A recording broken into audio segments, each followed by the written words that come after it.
Sénat, en partenariat avec France Culture et avec le soutien du Centre national du livre, présente Livrez-vous.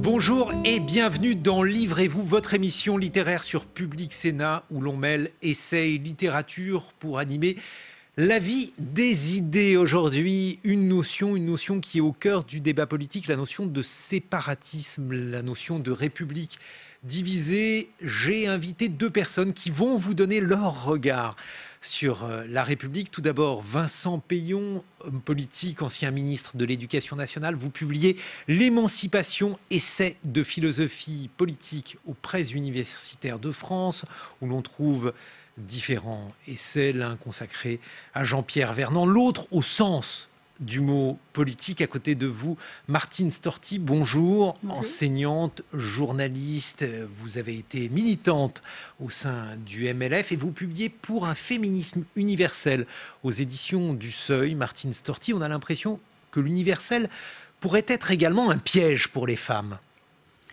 Alors, un piège, il a pu l'être, il peut l'être. Par exemple, quand on disait que le suffrage était universel alors qu'il était que masculin, en effet, c'était un faux universel. Donc, l'universel peut avoir bien des défauts et masquer bien des inégalités. Mais moi, je plaide pour un universel qui, justement, s'universalise en quelque sorte au fur et à mesure qu'il devient de plus en plus concret et qu'il répond aux revendications ou qu'il est valable, non pas dans ses formes, mais dans les mouvements, dans les revendications pour des femmes du monde entier. D'ailleurs, on le voit bien, il suffit d'ouvrir les yeux. Les femmes se battent là contre l'excision, là contre le viol, là pour être égales dans l'héritage, là contre telle ou telle discrimination. Donc l'universel abstrait, non, c'est-à-dire juste comme principe, mais l'universel qui s'incarne, l'universel qui se joue dans la réalité, bien sûr qu'il n'est pas un piège, au contraire, il est de plus en plus représentatif de ces luttes et de ces mouvements. Vincent Peillon, il y a deux formes de séparatisme que vous louez dans l'édification de la République française, c'est les séparatismes, je ne sais pas si vous les appellerez ainsi, protestants et juifs. Non, je crois que le terme de séparatisme, il est employé là, en substitut de communautarisme, c'est le débat politique. Moi, je suis sur un débat de philosophie et d'histoire, donc c'est la question centrale qui est la mienne. Si vous prenez la République dans son rapport aux religions, ce qui est intéressant, c'est qu'elle fait un récit, qui est un récit de la modernité. Ce récit, en gros, c'est la Renaissance, la Réforme, la philosophie, c'est-à-dire le XVIIIe siècle, les Lumières, et la Révolution. La Réforme protestante joue, mais pas n'importe laquelle, joue un rôle essentiel.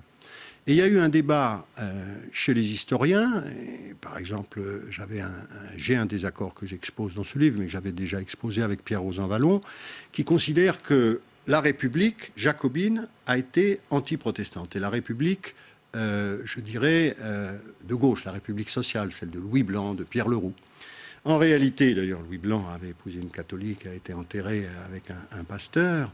C'est tout à fait inexact. Et dans son histoire de la Révolution française, il montre comment le moment de la réforme, c'est-à-dire le libre examen, c'est-à-dire l'absence des prêtres, donc de médiation, est un moment, une étape dans le processus de l'émancipation. Pour ce qui concerne les Juifs, c'est un sujet beaucoup plus lourd et très mal connu en France, parce qu'on a critiqué ce qu'on appelle le franco-judaïsme. Le franco-judaïsme, c'est l'idée que les Juifs, c'est l'idée de régénération qu'on a eue avec l'abbé Grégoire, pour devenir de bons citoyens français, devaient se régénérer. Ça veut dire changer.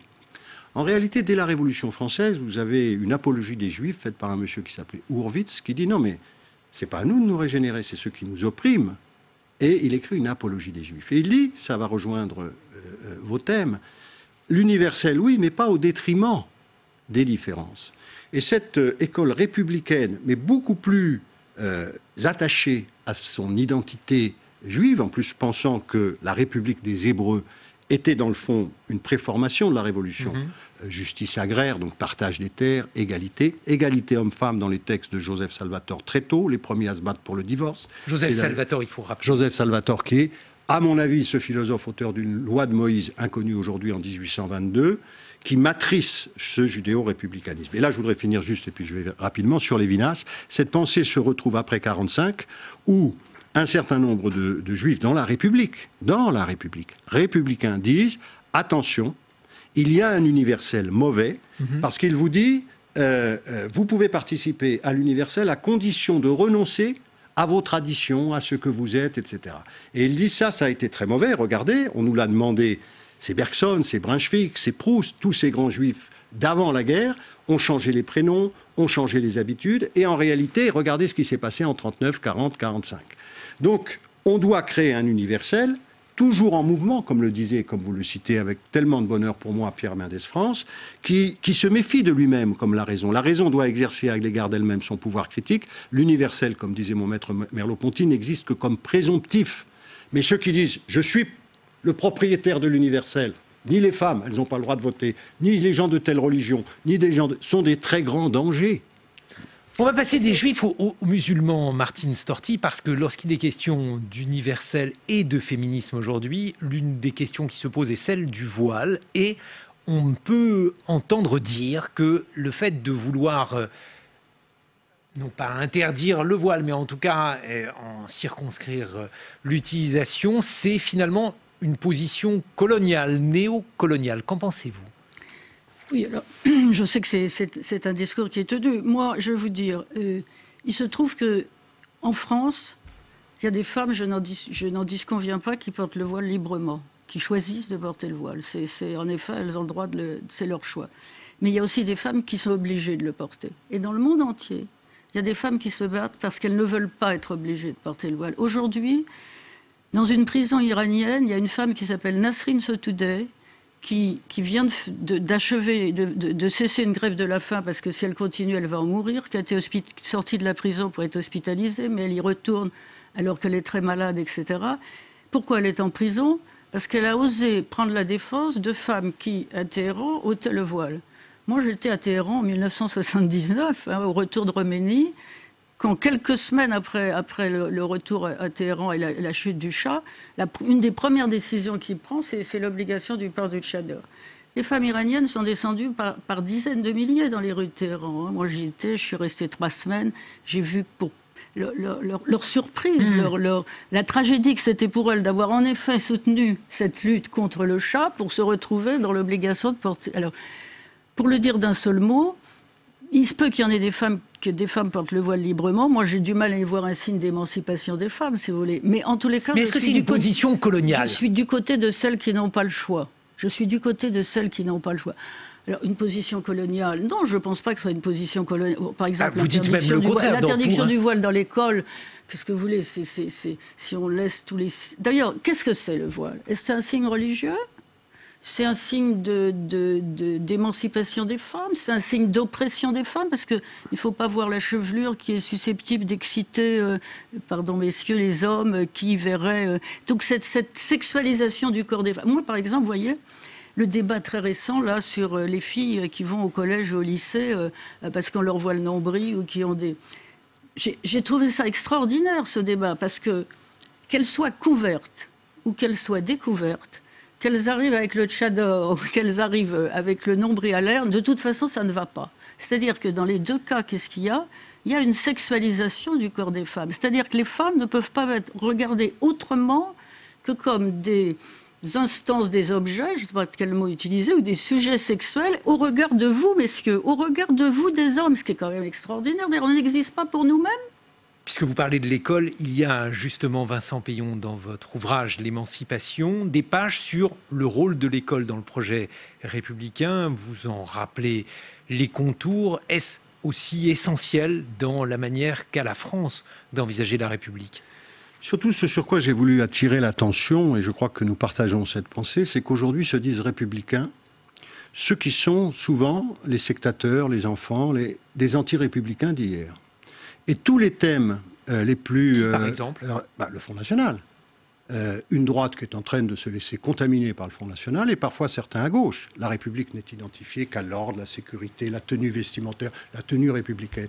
Mais la vraie République... Pour vous, ça n'existe pas, une tenue républicaine ? La vraie République, celle qui a émancipé, celle qui vous a donné tous vos droits sociaux, vos droits électoraux, qui est un mouvement permanent, un idéal, personne ne peut prétendre la posséder. Je voyais un parti qui s'appelle les Républicains. Alors les autres ne le sont pas. Ah, vous avez une forme de séparatisme, dans le fond. Il y a les Républicains et pas les autres. Bon. Et ça, c'est un sujet majeur et c'est le sujet actuel. Car il y a une grande confusion d'idées, très répandue dans le paysage audiovisuel, il faut bien le dire. Et sur l'école, vous savez que ceux qui disent être les Républicains sur le plan scolaire nous vendent en fait les manuels qui étaient ceux des anti-républicains, car les Républicains, Jules Ferry, par exemple, ne dit pas « il faut lire, écrire, compter ». Il dit « bien sûr, il faut lire, écrire, compter ». Mais il faut donner aussi aux jeunes des milieux populaires le meilleur de la culture, c'est-à-dire la science, c'est-à-dire les beaux-arts. Sachez qu'à l'époque, il y avait 2 écoles primaires. Leurs pédagogues, alors on dit les pédagogues, c'est les ennemis des Républicains aujourd'hui. Mais enfin, c'est Jules Ferry et Ferdinand Buisson qui créent les premières chaires de pédagogie, occupées, excusez du peu, par Henri Marion, par Émile Durkheim, par Ferdinand Buisson, et qui vont jusqu'à dire, parce que je vois le conflit entre l'élève et l'enfant, il faut aussi aimer l'enfant derrière l'élève, c'est du Jules Ferry. Aimer, j'aurais jamais osé le dire comme ministre, et faire attention que l'enfant n'est pas décontextualisé, comme le voile d'ailleurs. C'est pas la même chose dans tel pays ou dans tel autre. Il appartient à un milieu social, il appartient... Donc, le papier qui était un colloque, parce qu'en fait, les gens de culture le savent. Le problème, c'est qu'il y a un écart absolument considérable aujourd'hui entre les historiens et les philosophes et ce que j'appelle les publicistes. Et ils peuvent dire les publicistes sont ceux qui des gens qui parlent tout le temps sur tous les plateaux et qui disent exactement le contraire, y compris historiquement. Parce que l'histoire, ce n'est pas une opinion, ce sont des faits. Il y a des discours de Ferry devant les congrès de pédagogie des instituteurs où il dit les choses très clairement. Et ça recoupe d'ailleurs, je tiens à le dire, parce que là, on fait jonction, la question de l'égalité filles-garçons. Lorsque j'ai voulu mettre en place, avec Najat Vallaud-Belkacem, mais dans ma responsabilité de ministre, les ABCD de l'égalité, ce n'était pas des théories du genre, mais vous avez vu l'union de tous les réactionnaires au nom de la République. Le réactionnaire, ça c'est votre qualificatif, mais en tout cas, on se souvient que ça avait jeté effectivement beaucoup d'huile sur les feux. Mais ce qui est étonnant, Martine Storti, c'est que dans votre livre, vous dites que les femmes n'ont pas de pays. Qu'est-ce que vous voulez dire par cette phrase qui a été souvent répétée par les féministes ? Non, alors, bon, le pas de pays, c'est que justement, on a insisté depuis plusieurs années au fait que le féminisme, l'égalité femmes-hommes, l'émancipation des femmes, autrement dit des principes politiques, liberté, égalité, encore une fois, ont été rabattus sur l'identité française. Comme si, d'ailleurs, la France pouvait être un modèle, alors qu'on a été un des derniers pays à accorder le droit de vote aux femmes. Il a fallu attendre le milieu du XXe siècle. Et ça, c'est une réécriture de l'histoire. On est dans 2 réécritures de l'histoire. D'un côté, il y a ceux qui vous expliquent tout le temps que la France, la République, c'est forcément blanc. Donc, si c'est blanc, c'est raciste, c'est néocolonial, c'est tout ce que c'est vraiment le mal absolu. Puis d'un autre côté, il y a une autre écriture de l'histoire qui dit la France, d'ailleurs identifiée France et République, est forcément l'histoire c'est forcément le lieu de l'égalité femmes-hommes. Par exemple, Finkielkraut, sous prétexte qu'il y avait des salons littéraires au XVIIIe siècle, vous savez, la fameuse patrie féminine. Et bien sûr qu'il y avait des salons, mais les salons littéraires sont une chose, aussi charmants soient-ils, c'est pas l'émancipation des femmes. Et donc, identitariser l'égalité femmes-hommes, c'est gommer toutes les luttes. Bien sûr que la République a été un cadre propice, mais à condition qu'il y ait des luttes. C'est des siècles de lutte, c'est des décennies de lutte. C'est d'ailleurs une lutte qui continue encore. Martine Storti, Vincent Peillon, voici maintenant l'invité que l'on n'a pas pu inviter. Et cet invité, c'est Claude Nicollet. Et j'ai coutume de présenter le livre d'un auteur disparu. Cet homme, Claude Nicollet, historien disparu en 2010 à l'âge de 80 ans, est l'un des grands théoriciens de la République en France. Voici l'idée républicaine en France, qui est probablement son ouvrage majeur. C'est un homme qui a eu également une carrière politique. Il a été proche de Pierre Mendès France, puis de Jean-Pierre Chevènement. Et dans ce livre, il rappelle une chose évidente lorsqu'on l'a dit, mais encore plus intéressante à lire qu'à dire, c'est le fait que l'idée républicaine n'est pas venue tout armée dans le cerveau d'un homme. C'est une longue évolution qui débute avant la Révolution française, et surtout elle a une spécificité, cette République française, c'est qu'elle a été forgée par des savants. Vous en avez cité d'ailleurs quelques-uns, Vincent Peillon, et c'est cela qui fait peut-être la singularité de cette République. Littré, Durkheim, le sociologue, ont considéré qu'il fallait fonder cette République et qu'il fallait notamment la fonder parce que le pouvoir des religions était en train de décliner. On était à une époque où la laïcité devenait une idée maîtresse. Et finalement, pour des gens qui étaient laïcs, c'était une idée qui n'allait pas sans inquiétude. Chez Durkheim, il y avait effectivement la crainte qu'une société ne puisse plus être homogène en l'absence d'une morale religieuse. Il fallait donc refonder une morale laïque. Je crois que Claude Nicollet est un auteur que vous connaissez bien, Vincent Peillon, mais quand vous évoquez l'émancipation, on voit que cette morale laïque, elle a été finalement plus compliquée à créer qu'on pouvait le penser, notamment pour cette République. Oui, très, très compliqué. Quand j'ai voulu remettre en place une morale laïque, c'est redevenu un enseignement moral et civique. Une thèse très intéressante vient de sortir d'ailleurs, qui montre comment le projet initial a été progressivement dénaturé. Il faut dire que c'est une très grande ambition, la morale laïque, puisqu'on garde le terme moral. On n'apprend pas seulement les institutions, on n'apprend pas simplement des listes de devoirs, on apprend toute une philosophie. D'ailleurs, Nicolet disait la République, c'est dans le fond la forme politique où chaque citoyen doit être philosophe. Parce que c'est ce qu'il appelle la laïcité intérieure. La laïcité, c'est pas un nouveau dogme, c'est pas une nouvelle orthodoxie. C'est précisément en permanence une interrogation sur ce qui est juste, sur les limites de la raison et son bon usage, sur la coexistence de libertés différentes entre elles, sur le respect de la dignité de chacun étant différent. Donc, ça n'est pas quelque chose qui s'apprend de façon autoritaire et par cœur. C'est quelque chose qui s'interroge lui-même. Et c'est, dans le fond, l'essentiel dans une démocratie que les uns et les autres. Anatole France disait, à propos de l'universel, le chien de M. Bergeret se croit toujours le centre du monde. S'éduquer, c'est se décentrer, c'est être capable d'adopter à un moment le point de vue de l'autre. C'est ce qu'on fait en dissertation, en mathématiques. Donc cette question, elle est tout à fait fondamentale. Alors, sur on ne fait plus en dissertation, parce qu'on ne fait plus beaucoup de dissertations, et là, si je peux me permettre, mais c'est une parenthèse. Et donc, Nicolet, c'est vraiment... Bon, c'était un spécialiste de l'histoire romaine. Il a fait ce livre, il a été compagnon de route de Mendès France dans les années où Mendès France rejoint le socialisme, 1959, avec Merleau-Ponty. Il dirigeait un petit journal qui s'appelait Les Cahiers de la République. C'est passionnant à lire. Et là, il quitte le radicalisme, dont il était un militant, comme Mendès France, pour rejoindre ce parti socialiste autonome à l'époque, qui va devenir le PSU. Et puis il accompagne Chevènement, d'ailleurs dans les années où moi j'étais très intéressé par cette pensée républicaine. Et ce qu'on ne sait pas, et qui est le thème de votre émission, c'est pour ça que je me permets de le dire, c'est qu'en 92, il écrit un très grand texte qui s'appelle « Le passage à l'universel ». Et il dit « Je ne suis plus d'accord avec Jean-Pierre Chevènement parce que dans la République, il y a toujours un mouvement vers l'universel. C'est la différence entre les nationalistes et les patriotes. Le patriote, c'est celui qui va conjuguer, effectivement, la nation, qui est un cadre dans lequel on a conquis les droits sociaux, dans lequel on exerce la démocratie, mais en permanence un dépassement, parce que universalité du genre humain. Nous sommes la patrie des droits de l'homme. Et là, ils sont en train de tourner vers la nation ethnographique, comme disait Buisson. Il faut garder ce mouvement universel. Buisson, pas Patrick. Ferdinand Buisson. Qui était un philosophe antérieur. Mais justement, et je crois que ce problème est très actuel. Martine Storti, j'aimerais vous entendre là-dessus, parce que aujourd'hui, l'une des questions qui est posée au féminisme, c'est l'identité à l'intérieur du vocable générique de femme. Est-ce que justement, ça n'est pas là-dessus qu'achoppe votre idée d'un féminisme universel ? Non, parce que...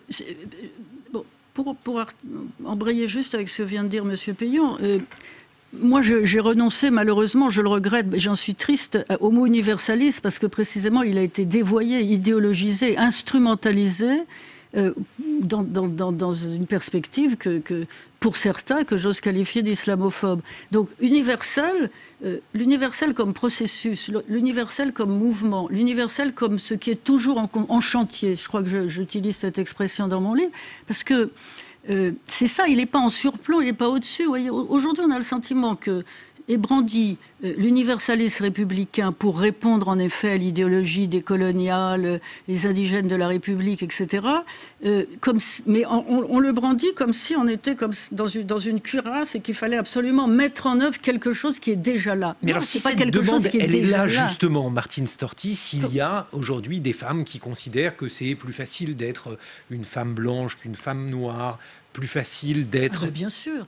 Mais écoutez, alors là, moi je suis pour l'intersectionnalité. Si l'intersectionnalité... Qu'est-ce que c'est l'intersectionnalité ? L'intersectionnalité, c'est de dire il faut croiser, se rendre compte différentes formes d'oppression. En substance, c'est sûr que si vous êtes une femme noire, pauvre, lesbienne, c'est plus compliqué la vie que si vous êtes blanche, riche, hétérosexuelle dans un pays comme le nôtre. Mais qui peut nier ça ? Personne. Donc, l'intersectionnalité, comme ce qui prend en charge plusieurs formes d'oppression, oui. Mais le problème, c'est qu'au fil des années, l'intersectionnalité, brandie comme slogan, n'est plus dans le croisement, elle est dans la hiérarchie des luttes. Et il faut bien constater, hélas, que l'enjeu de race, pour employer ce terme qui est réutilisé abondamment, l'emporte sur tous les autres. Et du coup, la lutte des femmes, l'émancipation des femmes, redevient ce qu'elle a souvent été pour la gauche, un front secondaire. C'est-à-dire, après la Révolution, tout ira bien pour les femmes. On a dit, nous, à partir des années 70, c'est pas un front secondaire, c'est un front principal. Vous étiez confronté aux marxistes, comme vous le rappelez bien. Vincent Peillot, aux communistes justement, et aux socialistes. J'aimerais vous entendre conclure à ce sujet, puisque aujourd'hui, ces questions, elles sont aujourd'hui posées à l'intérieur de la gauche. Si vous voulez, ce qui m'a beaucoup séduit dans votre livre, c'est que moi, je me suis un peu retiré du débat public parce que je trouve qu'aujourd'hui, les caricatures l'emportent sur la réflexion. Et dans la réflexion, vous avez vu chaque fois que vous proposiez, c'est méfiance. Oui, ça s'appelle pour un féminisme. Mais l'universel est aussi dévoyé par certains. Le terme de laïcité aussi. Bien sûr. Le terme de république, alors là, ça devient comique. Bon. Et donc, il faut que nous soyons très vigilants à l'usage des mots, car ils emportent les pouvoirs. Et que dans les périodes malheureusement assez sombres de notre histoire, il y en a eu. Ça a commencé comme ça, par des glissades, où on ne fait plus la part des choses. Et donc, nous qui voulons, parce qu'on pourrait dire ça, rester attachés à une forme d'humanisme et d'universalisme, nous devons faire très attention, ça rejoint la problématique du voile, à faire en sorte, par exemple, sur la question du voile, que si nous pensons profondément que ce n'est pas un signe d'émancipation, et nous pouvons légitimement le penser, nous ne soyons pas dans une position uniquement coercitive à l'égard des jeunes filles qu'il faut remettre dans leur contexte, mais qu'il faut les convaincre que notre laïcité est pour elles émancipatrice. Je crains que ces dernières années, on veut faire des lois tous les ans, on prend des temps martiaux, on dénonce et on amalgame les étrangers, les réfugiés, les femmes voilées, etc. Et je vois bien quel est ce discours. Il est extrêmement dangereux. Donc nous avons, et c'est ça la grande laïcité, c'est ça la grande république, nous avons à convaincre tous ceux qui n'en sont pas convaincus que l'émancipation républicaine vaut 1000 fois mieux que tous les replis identitaires, ceux de certaines franges extrémistes indigènes de la République, avec les hiérarchisations, c'est quand même une petite minorité, et d'autre part, celle aussi de ceux qui font l'apologie de la francité, des racines, etc. Bon. Et donc je crois qu'aujourd'hui, nous avons une bataille intellectuelle à mener, parce que la gauche, qui est dans l'état que vous savez, si elle est dans cet état-là, c'est parce qu'elle a perdu des batailles idéologiques profondes, dont celle-là. C'est l'heure de la chronique de Marie-Pierre Bourgeois. Je vous propose de la regarder avec une tendance cette semaine dans l'actualité littéraire, ces femmes qui parlent et qui écrivent sur d'autres femmes.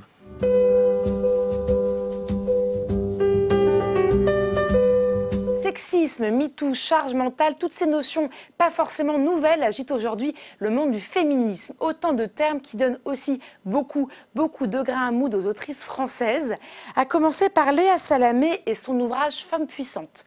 Difficile d'être passé à côté en ce moment, le livre est absolument partout. La journaliste de France Inter a longuement interrogé à la radio 12 femmes connues pour les interroger sur leur chemin, leur construction personnelle et ce que cela veut dire aujourd'hui pour elles d'être une femme. Écoutez ce que répond l'ancienne ministre de l'Environnement, Nathalie Kosciusko-Morizet, quand on lui demande si elle se considère comme une femme puissante. Oui, j'en suis une, comme vous.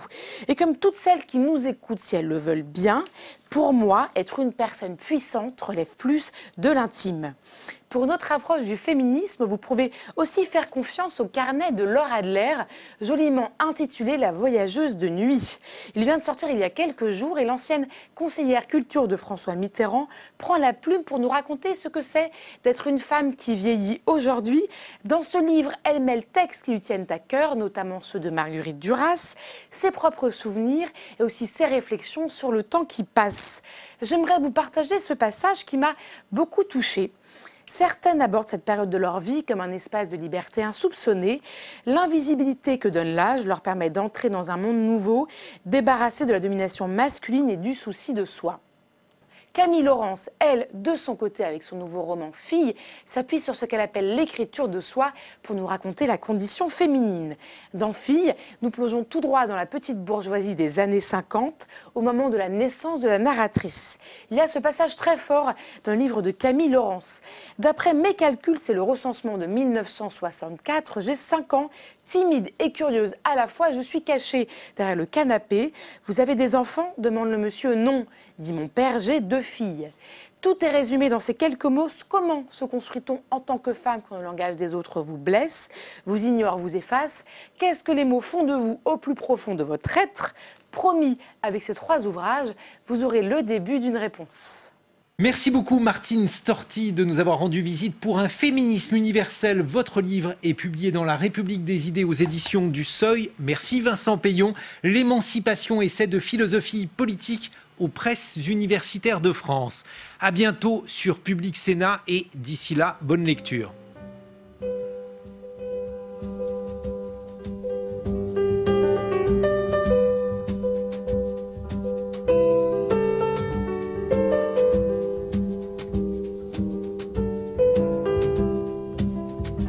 Public Sénat, en partenariat avec France Culture et avec le soutien du Centre national du livre, vous a présenté Livrez-vous.